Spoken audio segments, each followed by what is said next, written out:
동상이몽이란 제목으로 함께 말씀을 나누도록 하겠습니다. 동상이몽이라는 프로그램이 있죠. 가족을 다루는 프로그램입니다. 원래 그 동상이몽이라는 말은 같은 자리에 누워서 서로 다른 꿈을 꾼다라는 말이에요.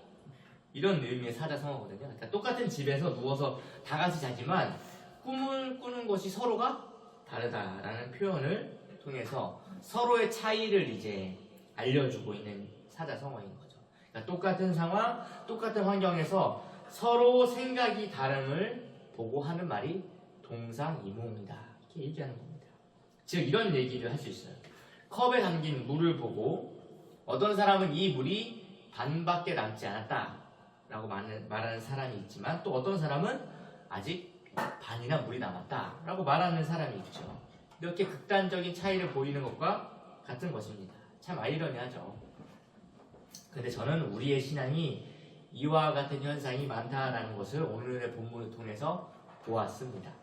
그러니까 르호보암의 이야기를 우리가 다루면서 우리의 생각과 하나님의 생각이 얼마나 다른지, 또 르호보암의 생각과 하나님의 생각이 얼마나 다른지를 좀 살펴보고 우리의 신앙과 삶에 하나님은 무엇을 말씀하시기를 원하시고 무엇을 깨닫기를 원하시는지 깨닫는 은혜가 임하기를 소망합니다.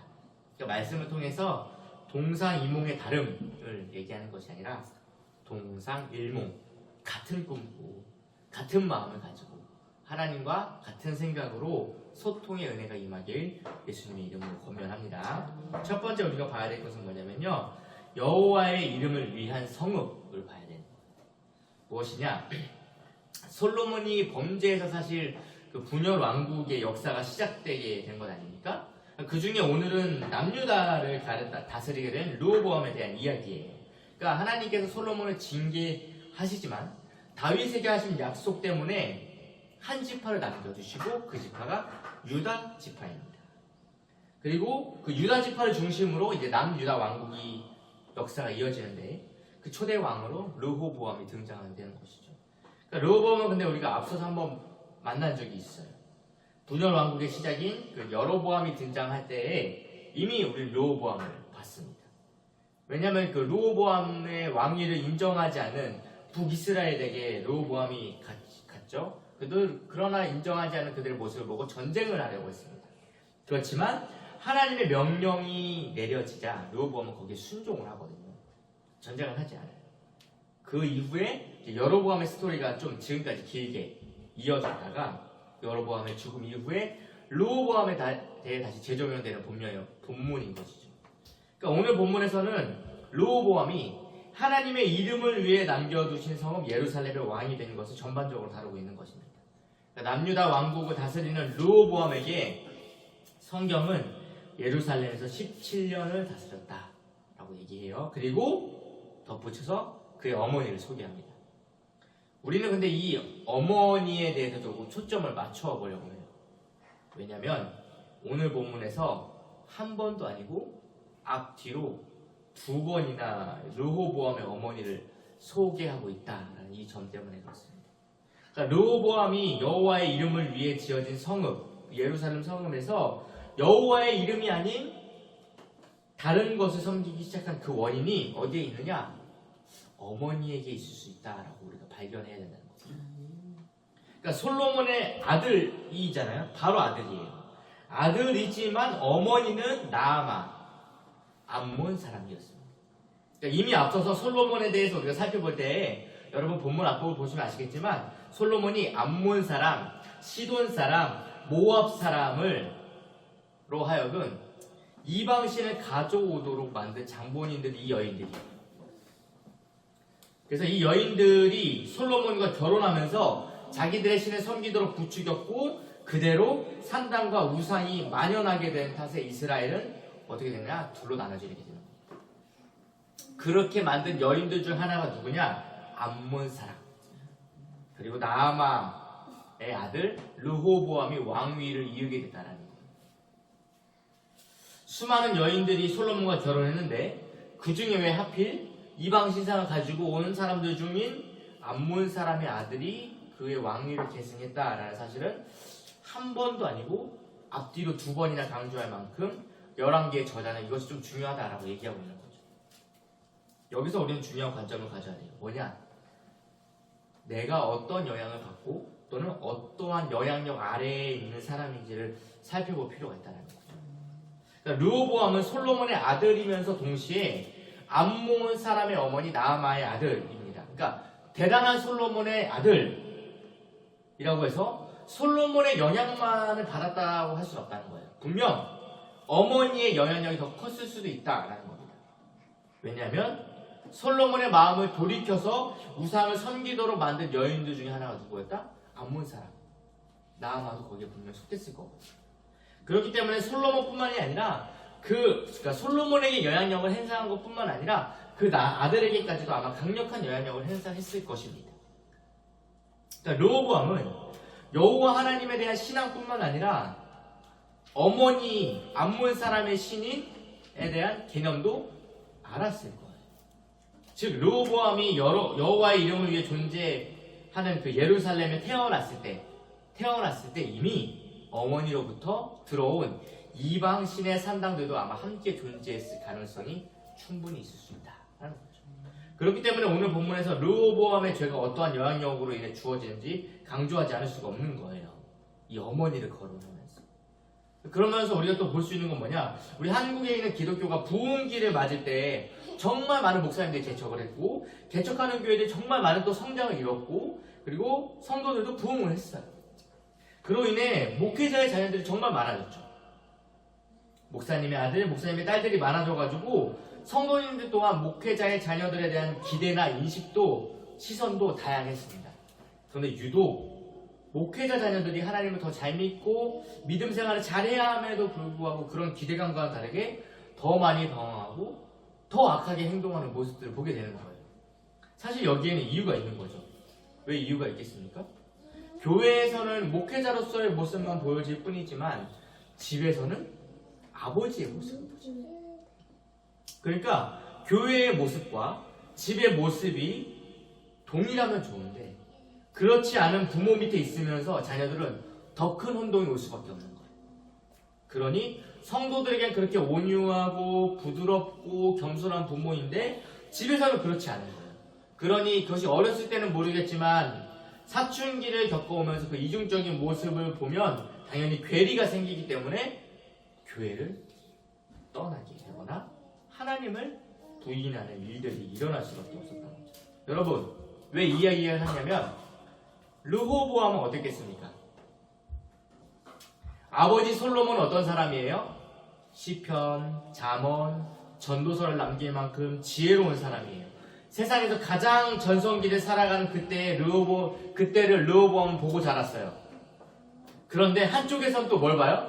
자기 어머니를 통해 이방신, 여호와 하나님이 아닌 다른 신을 섬기는 모습도 보게 되는 거예요. 무엇이 진짜인지 무엇이 옳은지 아마 많은 고민을 했을 수도 있어요. 앞서 말씀드린 것처럼 목회자의 자녀들의 이중적인 모습을 보고 똑같은 것과 같은 거예요.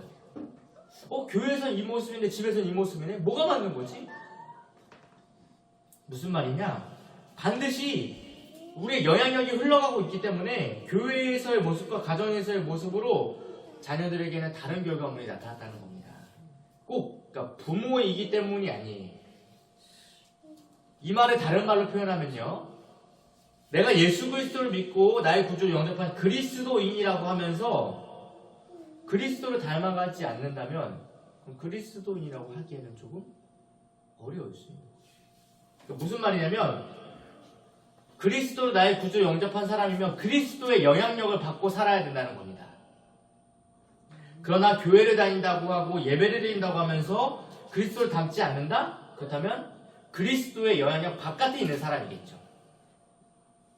예수님보다도 더 많은 영향을 받고 있는 그 무언가가 존재한다는 것입니다.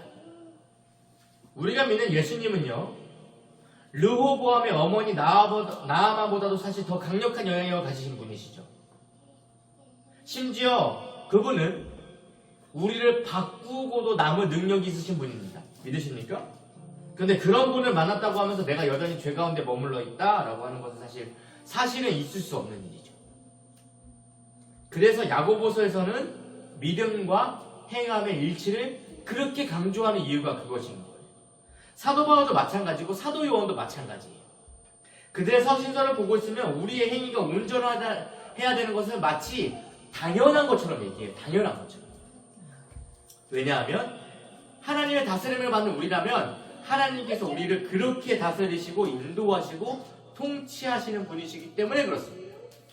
그런 면에서 르호보암은 여호와의 이름을 위해 택한 예루살렘에서 태어나고 자랐지만 결국엔 여호와의 이름이 아닌 다른 것을 따르는 죄를 지는 왕이 되었어요. 또 이 죄를 모든 국민들이 따르도록 만든 장본인이 되었습니다.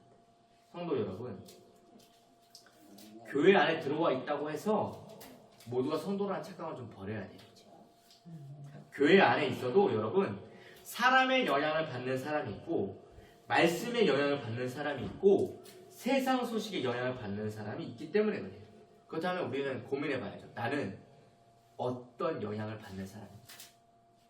교회에 있지만 말씀이 아닌 다른 곳에 영향을 받는 사람인가? 아니면 어느 곳에 있든지 간에 항상 말씀이 나에게 영향을 주는 사람인가?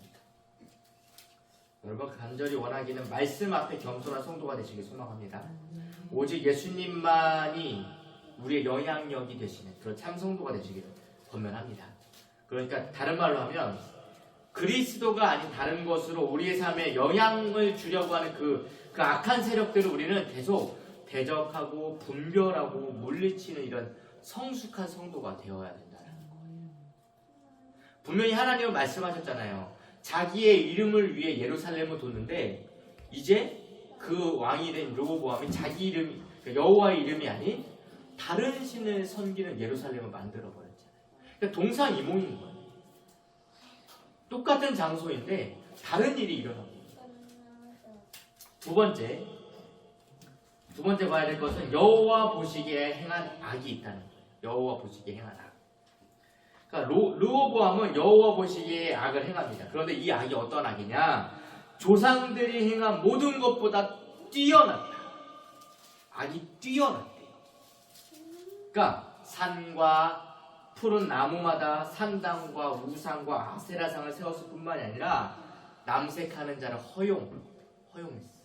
원래는 여러분 이미 가나안 땅을 정복하면서 그 진멸했어야 될 원래 암몬 자손이잖아요. 그렇죠? 그런데 이 진멸하지 않은 죄의 싹이 결국 솔로몬 시대를 거쳐서 르호보암에게 모든 국민들로 하여금 죄를 짓도록 만드는 문제를 만들었어요. 그러니까 하나님을 잘 섬김으로 인해 주어진 축복으로 만들어진 솔로몬 성전에 이젠 다른 신들도 즐비한 상황이 된 것입니다. 하나님만 섬겨야 할 이스라엘 백성들에게 산 위에 나무들마다 산당과 우상들이 가득한 나라가 되어버렸어요. 그러니 하나님이 진노하지 않을 수가 없죠. 여러분, 하나님의 축복으로 다윗의 나라가 세워졌고 언약을 맺으셨는데, 그리고 그 축복으로 솔로몬의 성전을 건축했는데 그의 마지막은 하나님을 떠나는 것뿐만이 아니라 다른 신을 오히려 섬기도록 만들어버렸다. 이 일을 르호보암이 그대로 따라하게 된 것은 그대로 따라한 것을 뛰어넘어 오히려 더 심하게 악을 행했다. 사실 르호보암의 시작은 이렇지 않았습니다. 우리 아까 말씀드렸던 것처럼 르호보암은 원래 하나님의 메시지를 듣고 따라가는 자였어요. 그렇죠? 전쟁하러 갔지만 하나님이 가지 마라고 하셨을 때 전쟁에 순종했습니다. 왜냐하면 그 모습을 통해서 르호보암은 분명히 하나님을 따르는 자처럼 보였거든요. 근데 그였음에도 불구하고 결국에는 자기 아버지 솔로몬보다 더 악을 행하는 모습을 보여줬다라고 오늘 본문을 평가하고 있는 거예요. 그러니까 그 사건으로 인해 하나님은 어떻게 하셨냐? 그 뒤에 애굽 왕을 들어서 예루살렘을 치도록 징계하셨습니다. 성전에 있는 그 모든 보물, 왕궁의 보물도 다 빼앗기고 금방패도 뺏겼어요. 그래서 르호보암은 놋방패를 만들어서 왕궁문을 지키는 그런 아주 비참한, 처참한 현실을 본문을 기록하고 있어요. 그러니까 솔로몬 시대에 누리던 영광이 완전히 사라져버렸습니다. 솔로몬 시대에만 해도 전쟁은커녕 주변 나라가 조공을 바치는 그런 그 위상이 남달랐어요. 아예. 그런데 지금은 달라요. 하나님께서 그 악을 징계하시니까 그냥 한 세대 만에 모든 보물도 빼앗기고 30절의 말씀처럼 전쟁이 항상 있는 나라가 되어버렸어요. 전쟁이 항상 있는 나라. 아마 르호보암은 다른 신을 섬기도록 하는 것에 큰 죄책감이 없었을 수도 있어요. 왜냐하면 그 시대적 배경이 이미 다양한 신을 섬기는 게 당연한 것처럼 여겼던 시대였기 때문에 그렇죠. 그런데 하나님의 기준에 있어서는 다른 신을 섬기는 것은 나라가 망하게 할 만큼 심각한 악이었다는 거예요. 그러니까 세상적인 기준을 봤을 때 다양한 신을 섬기는 건요, 여러분, 오히려 내 왕위를 좀 더 견고하게 할 수 있는 방법일 수 있어요. 세상적인 기준으로 봤을 때. 그런데 하나님의 기준은 그렇지 않은 것입니다. 그러니까 우리는 그러면 착각하지 말아야 한 가지를 여기서 발견하는 거죠. 뭐냐? 르호보암처럼 세상의 기준으로 하나님을 섬기려는 어리석은 착각을 버려야 한다. 어리석은 착각. 그러니까 기독교는 사람으로부터 시작된 종교가 아니에요. 엄밀히 말하면 그러니까 종교가 아니라 기독교는 정체성이에요. 정체성. 그래서 우리는 언제나 하나님의 관점, 하나님의 중심으로 모든 걸 선택하는 게 기독교의 방향입니다. 그것을 따라서, 그 말씀을 따라서 산다고 우리는 말하죠. 그러니까 다른 말로 하면 이런 거예요. 우리가 느끼기에 좋은 방법, 우리가 생각하기에 가장 좋은 것을 선택하는 종교가 아니라는 거예요. 하나님은 하나님께서 받으시는 예배의 방식이 있고 하나님을 섬기는 방법을 직접 알려주셨어요. 우리에게. 이것을 요약하면 예수 그리스도 안에서 성령의 인도하심을 따라 산다라고 우리는 표현을 해요. 이것이 하나님이 기뻐하시는 삶이고 하나님이 원하시는 삶의 방식이에요. 예수 그리스도 안에서 성령을 따라 사는 삶. 그렇게 하는 예배, 그렇게 하는 봉사, 그렇게 하는 헌신, 그렇게 하는 헌금, 그렇게 하는 헌물, 모든 것이 그리스도 안에서 성령을 따라 행하는 것. 이것이 하나님이 원하시는 방향이거든요. 그렇기 때문에 세상의 기준으로 아무런 잘못이 되지 않을 수 있는데 성령의 법에서는 이게 악이 될 수 있다는 거예요. 우리가 하는 선택들이. 왜냐? 우리 기독교는 모든 기준이 하나님께 있기 때문에 그렇습니다. 그러니까 생각과 마음으로 음욕을 품는 것은 법적으로는 사실 아무런 문제가 되지 않아요. 실제로 범죄를 인정할 수도 없습니다. 그런데 예수님은 뭐라고 하셨어요? 이미 가늠한 것이다. 또 뭐라고 말씀하십니까? 형제를 보고 바보라고 말하는 사람은 살인한 거다 라고 성경이 우리에게 알려주고 있어요. 그러니까 기준이 아예 다른 거예요. 기준이. 세상의 기준에서 저 사람 참 착하게 사네, 참 말도 없고 참 참하네. 하지만 하나님은 그 중심을 보시기 때문에 아니야, 너 죄인이야 라고 말씀하실 수 있다. 이와 같은 거예요. 그래서 그리스도인은 이 세상의 기준이 아니라 성령과 성경을 기준으로 사는 하나님 나라의 백성인 것이다.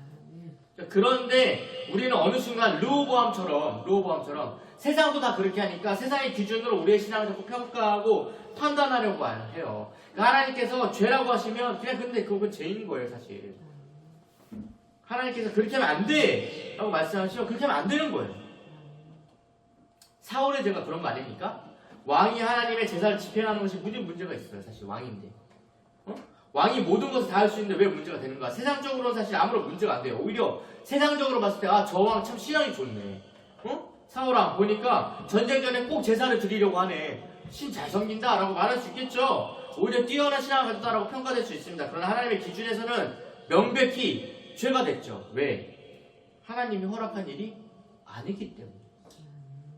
마찬가지예요. 우리의 삶에 여러분, 악은 언제나 하나님의 기준이에요. 하나님이 보시기에 악하면 그건 회개해야 합니다. 그러니까 아무리 착하게 살아도 예수님 안에 있지 않으면 그것은 악이에요. 성도 여러분, 세상적 기준의 악을 버려야 그 하나님 안에서 참된 복을 누리며 살 수 있어요. 그러니까 무슨 말이냐면 세상적 기준의 복을 버리고 그리스도 중심의 기준을 가질 때 우리가 비로소 참된 복을 누리며 살 수 있다는 거예요. 그래야 우리의 기도도 바뀌게 되고 하늘의 것을 구하게 되고 하나님 나라의 시민으로 하나님의 법을 지키며 살 수 있다는 거죠. 그러니까 르호보암은 그 죄로 인해 찬란한 그 아버지 솔로몬의 성전의 영광을 그 한순간에 모두 빼앗기는 수치를 맛보는 겁니다. 그러니까 이런 관점에서 보면 우리가 복을 받지 못하는 이유는 사실 하나님이 안 줘서가 아니라 복을 주고 싶은데 우리의 죄 때문에 줄 수가 없는 거죠. 하나님이 복을 내려주고 싶은데 주지 못하는 악이 우리 안에 여전히 만연하기 때문에 그렇습니다. 그렇다면 우리는 하나님의 기준에서 악을 버리고 하나님의 기준에서 복을 누리시기를 소원합니다.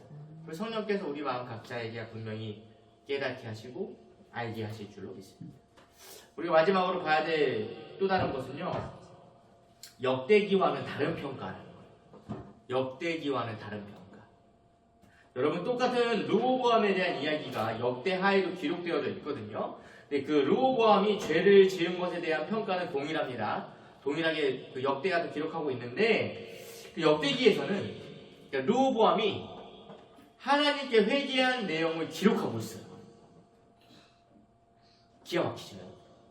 이렇게 악을 행했다고 했잖아요. 근데 오늘 열왕기는 그걸 기록하고 있지 않은데, 그게 그냥 르호보암의 왕위가 끝나는데, 역대기에서는 회개한 내용을 기록하고 있어요. 그러니까 역대하에서는 르호보암의 이야기가 어떻게 끝나냐면요, 처음에는 하나님을 잘 섬겨서 축복을 받았어요. 근데 그 축복으로 인해 하나님을 떠났다고 기록합니다. 그래서 하나님은 애굽을 들어서 징계하셨는데 완전히 망하게 하지 않은 이유는 르호보암이 회개했기 때문에, 하나님을 향한 선을 행했기 때문에 라고 역대기가 기록하고 있다는 것이. 그러나 열왕기 상에서는 르호보암이 하나님께 회개했다는 기록이 전혀 있지 않아요. 여러분, 그 똑같은 역사 스토리인데 왜 이렇게 다르게 기록했을까? 엄밀히 따지고 보면 여러분, 이 회개했다라는 내용은 사실 너무 중요한 내용 아닙니까? 그럼에도 불구하고 열왕기는 그것을 기록하고 있지 않아요. 그래서 저는 고민하지 않을 수가 없습니다. 근데 열왕기의 목적이 거기에 있는 거죠. 여러분, 열왕기의 목적은 이거예요. 죄를 징계하신 하나님. 그러니까 하나님의 말씀에 순종하는 것이 나라가 평안하고 축복받는 것임을 밝히고 싶은 목적이 열왕기에는 있는 거예요. 그래서 회개보다 죄에 대해 더 강력하게 기록하고 있는 겁니다. 이런 죄로 인해 나라가 망하게 되었다는 이유를 강력하게 말하고 있는 거예요. 왜요? 여러분, 성도 여러분, 잘 생각해 보세요. 긍정적이고 좋은 이야기라면 참 좋겠죠. 르호보암이 회개를 해가지고 하나님께서 완전히 망하게 하지 않으시고 그 대를 이어서 왕위를 인도하셨다는 그 좋은 이야기가 있는데 왜 죄 때문에 심판받는 내용까지만 기록하고 있는 것일까? 그 이유는 사람은 평안하고 좋을 때 그 평안함과 좋음이 뭔지 잘 몰라요. 무슨 말이냐면 자신이 하나님의 은혜 가운데 누리고 있었다는 그 감사를 잃어버린다는 거예요. 다른 말로 하면 고난 앞에서 하나님의 은혜를 깨닫게 돼요. 내가 얼마나 감사한 삶을 살고 있습니다. 이를 다른 말로 하면 아담과 하와가 범죄하지 않았다면 그들은 그 에덴이 얼마나 귀한 것이었는지, 하나님과 함께하는 에덴이 얼마나 축복된 것인지 몰랐을 거라는 거예요. 그러니까 하나님과 단절되어 보니까 에덴이 엄청난 축복이었다는 사실을 아담이 아마 인생을 살아가면서 계속 되뇌었을 거예요. 아마 너무너무나도 그리워했을 거예요. 그 하나님과 함께했던 삶. 즉 르호보암이 하나님을 잘 섬겨서 그 초기 3, 4년을 하나님의 축복을 누리다가 하나님을 떠남으로 심판을 받게 되죠. 그때 그는 하나님을 잘 섬김으로 누리고 있었던 것을 빼앗기면서 깨달았고 회개했던 것입니다. 그런데 열왕기에서는 왜 남유다와 북이스라엘을 모두 다루면서 하나님께 순종하며 사는 것이 유일한 살 길임을 알리고 싶은 이 목적이 있기 때문에 솔로몬의 그 태평성대와 같은 그 삶을 길게 기록하면서 그 이후에 죄로 망하는 스토리도 중점적으로 다루고 있는 거예요. 아무리 이렇게 축복을 해줘도 죄 지으면 끝난다. 이거. 그러니까 하나님께 순종하는 것이 우리가 살 수 있는 유일한 길이다. 이걸 열왕기는 가르쳐주고 싶었던 거죠. 똑같은 상황에서 역대기는 회개를 기록할 수밖에 없죠. 왜냐하면 역대기의 또 방향성은 어디에 있냐면 역대기는 하나님께서 약속하신 것은 반드시 이루어진다라는 이것을 또 강조하고 싶었던 거거든요. 그래야 그 디아스포라로 살고 있는 포로기에 있는 유대인들에게 우리가 다시 돌아가서 성전을 건축하고 재건해야 되겠다라는 도전을 줄 수 있기 때문에 그래요. 회개하면 회복시키신다. 라는 하나님의 약속과 성전을 다시 지을 것에 대한 하나님의 약속이 이루어짐을 강조하려면 그 르호보암이 회개하고 돌이켜서 하나님이 그 왕위를 보존하셨다라는 얘기를 다룰 수밖에 없었다는 거죠. 그러나 열왕기는 분명하게 하나님의 말씀을 지키고 순종하는 것에 초점을 두는 거예요. 그러니까 죄의 무서움, 죄의 위험을 더 가르치고 싶었던 거죠. 그래서 여로보암에게 있었던 하나님의 사랑이 또 등장할 수밖에 없었던 것입니다. 그러니까 똑같은 역사지만 후대에게 가르칠 때 어떠한 목적이 있느냐에 따라 강조점을 좀 다르게 둔 것입니다. 우리가 말씀을 볼 때도 여러분 마찬가지예요. 성령께서 오늘 내게 무엇을 말씀하시는지에 대한 목적을 알고자 하면 말씀을 통해 주시는 메시지가 분명히 들릴 것입니다. 그런데 말씀을 들을 때 이미 자세가 대충 들으면서 이건 저 사람 말씀, 이건 이미 다 알고 있는 내용 이렇게 들으면 하나님의 메시지가 들리는 것이 아니라 그냥 아무런 그런 의미 없는 성경의 지식으로만 남게 된다는 거예요. 하나님은 이런 관점에서 말씀을 주셨는데 정작 받는 우리는 전혀 다른 관점에서 해석하는 이런 아이러니한 엉뚱한 상황이 발생한다는 것입니다. 그러니까 이렇게 볼 수 있는 거죠. 하나님은 복을 주시려고 우리를 그릇을 만들고 계시는데 우리는 그 그릇을 만드는 과정에서 포기하는 일들이 비일비재한다. 관점이 다른 거예요. 하나님 내가 복받기 원합니다. 그래 복을 줘야지 그러면서 그릇을 막 만들고 계시는데 이 그릇을 만드는 과정이 쉽지 않은 거죠. 우리 입장에서 하나님 내가 왜 자꾸 복을 안 주고 더 힘들게 하시는 겁니까? 라고 하면서 포기해버립니다. 성도 여러분, 오늘 본문에서 르호보암이 그냥 징계받고 끝난 것처럼 보이지만 역대기를 통해서 알 수 있듯이 르호보암은 회개가 있었습니다. 즉 하나님께 돌아오는 마지막 회심이 있었다는 거예요. 죄는 무섭지만 회개하면 하나님은 자비를 베푸십니다. 그러니 우리는 어떻게 해야 됩니까? 회개하기를 포기하면 안 돼요. 그러니까 하나님께 돌아오기를 주저하면 안 됩니다. 다시 말씀과 기도에 집중하기를 포기하면 안 돼요. 분명 하나님께서 성령을 통해 우리를 인도하고 계시기 때문에 우리가 계속 그 자리를 지키기를 애쓰고 힘써야 합니다. 분명 하나님은 우리에게 은혜를 베푸실 것이고. 이 말씀을 좀 정리해 보도록 하겠습니다. 르호보암의 스토리 속에서 우리는 동상이몽이라는 주제를 가지고 좀 살펴봤어요. 그러니까 첫 번째 하나님의 이름을 위해 만들어진 예루살렘이지만 암몬 사람의 어머니의 영향으로 다른 신을 섬기는 르호보암. 하나님의 이름을 위해 지어진 그곳에 다른 신을 섬기는 그런 아이러니한 상황. 또 세상의 기준에는 문제가 되지 않은 종교 정책이었지만 하나님의 입장에서 아주 심각한 악을 자행하게 되는 똑같은 현실. 그것을 통해 다른 평가가 내려지는 르호보암을 보았어요. 그리고 마지막으로는 똑같은 르호보암의 얘기지만 열왕기와 역대기가 각각 다른 평가를 내리는 것을 보면서 우리의 생각과 하나님의 생각이 참 많이 다르구나.